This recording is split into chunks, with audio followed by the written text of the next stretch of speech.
हम कब्जा हुए थे एक कंपनी के अंडर में। एकाधिकार से ना कोई चीज जीत जाती। इलेक्ट्रिक से गाड़ियां चलने का लाइसेंस तुम्ही को देंगे। अडानी के साथ कैसे हुआ? अंधाधुन पैसा लूटेंगे। अब एक मुर्गी कई जगह हलाल हो। ब्रिटेन के ही हाथ से चला गया अमेरिका। उसी दोनों अलग कानून को आज सुप्रीम कोर्ट कहता है कि पहले क्या था, एक ही कंपनी थी, British east India company. Britain में बहुत सारी कंपनियां थी। सारी कंपनियों का कहना था कि हम भी जाएंगे भारत में व्यापार करने। तो ब्रिटिश ईस्ट इंडिया कंपनी कहती है कि भारत को हम कब्जा किए हैं, लड़ाई हम किए हैं, व्यापार हम ही करेंगे। तो बाकी कंपनियां यहाँ नहीं आती थी। लेकिन कंपनी इतना ज्यादा एरिया कब्जा कर ली ना भारत में, जैसे टाटा कंपनी है ना, वैसे ब्रिटिश ईस्ट इंडिया एक प्राइवेट कंपनी थी। कोई सरकारी कंपनी हम लोग को कब्जा नहीं किया है, ना ही कोई सरकार ने कब्जा किया था। हम कब्जा हुए थे एक कंपनी के अंडर में। जैसे टाटा, बिरला, रिलायंस, महिंद्रा है ना, हम लोग भी विदेश में जा रहे हैं काम करने के लिए, हमारी भी कंपनियां, वैसे एक कंपनी आके हम लोग को कब्जा किया था। ब्रिटेन नहीं आया था। वो कंपनी की सेफ्टी देने के लिए ब्रिटेन की सेना आई थी, ना कि ब्रिटेन आया था। तो धीरे धीरे जो कंपनी थी इतनी शक्तिशाली हो गई कि राजा खुद ही डर गया। तो हमारा से बड़ा देश इस कंपनी के अंडर में हो गया।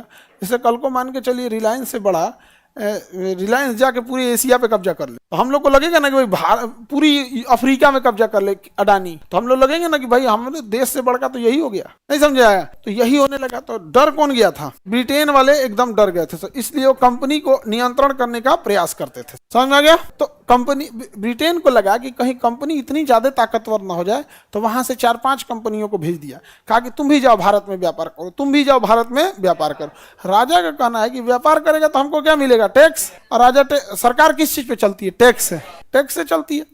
तो उसने और कंपनियों को छोड़ दिया। तो यहाँ से ब्रिटिश ईस्ट इंडिया कंपनी जो थी वो चिल्लाने लगी, इस सारा मारधार हम लोग किए हैं, बाकी सारा कंपनी आके कैसे व्यापार करेगा? तो राजा ने कहा एक काम कीजिए, चाय जो भारत से बिक रहा है ना, बस आप ही बेचिएगा। भारतीय चाय कौन बेचेगा? British east India company.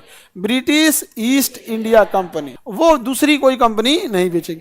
बाकी कंपनी खेती, गेहूं, चावल, कोयला, ये सबको व्यापार करे। और चीन देश में आपका तो सबसे ज्यादा फायदा है। राजा भी डर रहा था कंपनी से कि कंपनी बगावत करके अपना देश न बना दे। तो राजा डर रहा था। तो राजा ने कहा कि ठीक है, एक काम करिए, आपने मेहनत किया है, सब कुछ ठीक है, लेकिन चीन देश से आप अकेले व्यापार कीजिए, बाकी कंपनियों को हम लाइसेंस नहीं देंगे चीन देश से व्यापार करने। समझ में आ गया कि नहीं आएगा?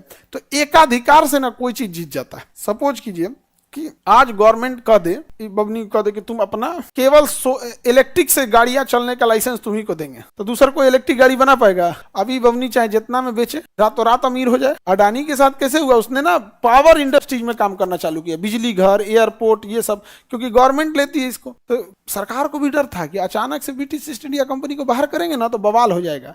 इसलिए इसको थोड़े थोड़े करा कि देखिए चाय में क्या जाता है, चाय आप बेचिए, कोई दिक्कत नहीं है, चीन देश से व्यापार कीजिए, कोई दिक्कत नहीं है, बाकी कंपनी को भी जाने दीजिए। तो ईस्ट इंडिया कंपनी ने कहा कि ठीक है, चलो अब राजा से क्या ही डिस्कस करेगा। लेकिन राजा के मन में तो अलग प्लान। उसका कहना था कि 20 साल बाद फिर एक अधिनियम लाएंगे, 20 साल बाद फिर एक अधिनियम लाएंगे।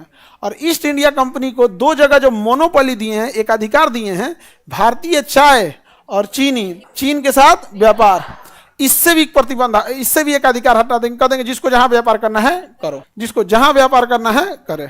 तो 1833 में, यानी 13 में तो 2 जगह एक अधिकार दिया ही था। कंपनी को कहा था कि भारत में अन्य सामान बेचने के लिए ब्रिटेन की अन्य कंपनियां भी आएगी, कपड़ा, खाना पीना सब कंपनी बेचेगी, लेकिन यहां से जो तुम चाय का निर्यात कर रहे हो दूसरी कंपनी नहीं करेगी, ठीक है? और चीन देश से व्यापार भी तुम्ही को करना है।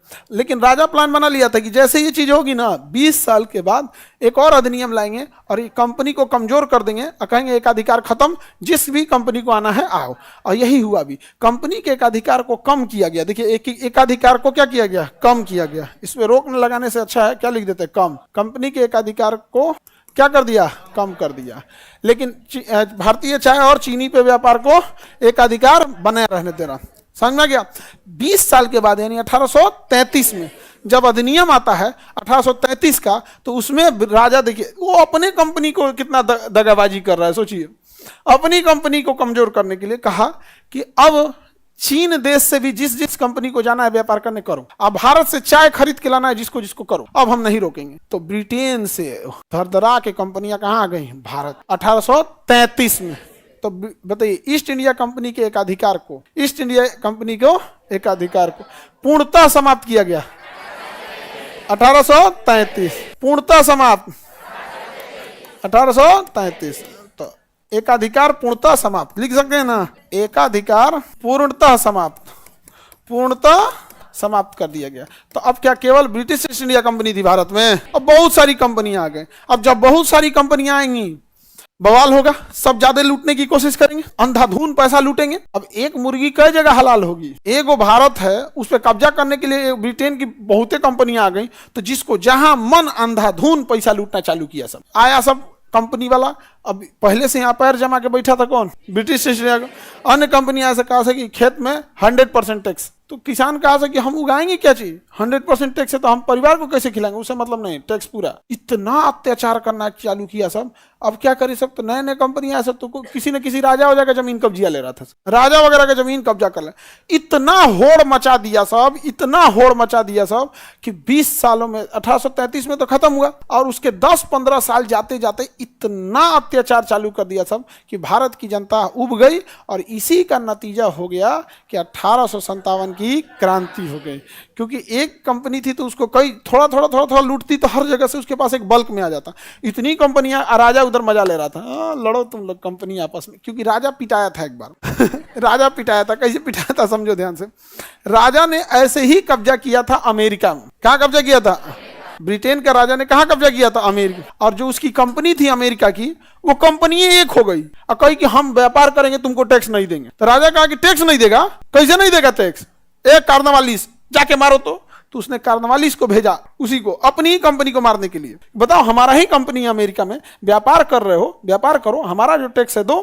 तो कंपनी का कहना है व्यापार हम करें, मार हम खाएं, विद्रोह हो जाए तो गोली हम सहें, और टैक्स तुमको कह देंगे, हम इसको अलग देश बनाएंगे। अलग क्या बनाएंगे? अलग देश बनाएंगे। तो कार्नवालिस को भेजा गया उसको मारने के लिए, मारिए तो अलग देश बनाएगा। बांध के लॉर्ड कार्नवालिस को इतना मार मारा था सब, इतना मार मारा था सब कि उसको कुछ दिखाई उखाई नहीं दे रहा था तो वापस कार्नवालिस को ब्रिटेन बुलाया गया। क्या कहा हुआ रे तुमको? कहा बहुत मारा है बहुत मारा है सब। तो हाथ से, ब्रिटेन के ही हाथ से चला गया अमेरिका, और इसलिए अमेरिका में आज भी गोरे लोगों का वर्चस्व है।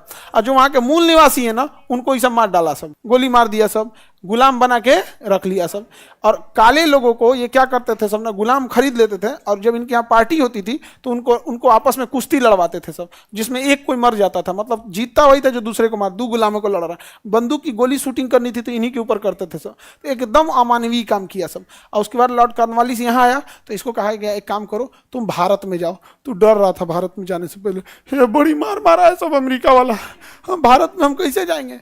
तो ब्रिटेन ने कहा कि भारत में जाओ, कोई दिक्कत नहीं है, यहां पर तुम किसी को मार सकते हो, किसी को पीट सकते हो, यहां सब बहसबाजी के लिए ढेर उठेगा। जाओ, जातियों में बटे हैं, धार्मिक मामलों में बटे हैं, तुम जाओ, यहां शासन करना इजी है। तो अब आया था कार्नवालिस, और यहाँ आते कार्नवालिस ने मुसलमानों के लिए अलग कानून बना दिया और हिंदुओं के लिए अलग कानून बना। उसी दोनों अलग कानून को आज सुप्रीम कोर्ट कहता है कि यूनिफॉर्म सिविल कोड अनुच्छेद 44 लागू कीजिए, यूसीसी, कि सबके लिए कानून एक होना चाहिए। और ये लागू किसने किया था? कार्नवालिस। किसने लागू किया था? कार्नवालिस ने लागू किया था। आज भी हमारे यहाँ देख लीजिए क्या है, यही चीजों में बटे हैं। खास करके अभी बिहार में देखिएगा तो बिहार में कोई गुंडा नहीं है, कोई बदमाश नहीं है, सब अपनी अपनी जाति के हीरो हैं। आप किसी को कहिएगा तो वो 10 बिहार के 10 गुंडों को गिनवा देगा, अपनी जाति का वो छोड़ देगा। उससे बस पूछिएगा ना, ये तुम्हारी जाति है तुम्हारे धर्म का, तुम्हारी जाति है अपने धर्म का गुंडा छोड़ देगा। अब हम नाम क्या ले, आप सब समझदार हैं लोग, हर जगह के जानते ही हैं।